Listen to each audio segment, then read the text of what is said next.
పల్నాడు జిల్లా చిలకలూరుపేటలో రాబోయే నెల రోజుల్లో శాచ్యురేషన్ మోడ్ పద్ధతిలో అభివృద్ధి పనులు చేపడతామని ఎమ్మెల్యే ప్రత్తిపాటి పుల్లారావు అన్నారు. రోడ్లు, డ్రైనేజీలు, పార్కుల అభివృద్ధి, శ్మశాన వాటికల సుందరీకరణ పనులకు సీఎం ప్రత్యేకంగా ఆదేశాలు ఇచ్చారన్నారు. జగన్ పర్యటన పేరుతో విధ్వంసాలు సృష్టించి డైవర్షన్ పాలిటిక్స్ చేస్తున్నారని ప్రత్తిపాటి తీవ్ర స్థాయిలో మండిపడ్డారు. 5 ఏళ్ల పాలనలో పొగాకు రైతులను ఏనాడు పట్టించుకోని జగన్ ఇప్పుడు వారి గురించి మాట్లాడటం విడ్డూరంగా ఉందన్నారు.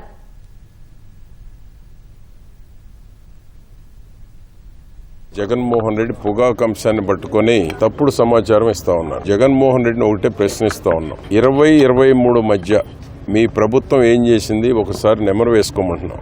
డిమాండ్ వాస్తవంగా 140 మిలియన్లే ఉంది. 100 మిలియన్లు అదనంగా పొగాకు పండించారు రైతులు కష్టపడి. కూటమి ప్రభుత్వం చంద్రబాబు గారు 94 మిలియన్లు కొనాలని నిర్ణయం తీసుకున్నారు. అంతేకాకుండా 20 రూపాయల వరకు కిలోకి రైతుకి అదనంగా ధర ఇవ్వాలని కూడా నిర్ణయించారు. సైలెన్సర్లు తీసేసి మోటార్ సైకిళ్లు పెట్టుకుని ఒక అరాచకం చేయడానికి పోయాడు తప్ప రైతులకు మేలు జరగాలని విజిట్ చేసినటువంటి ఆలోచన ఎక్కడ కనపట్టలేదు.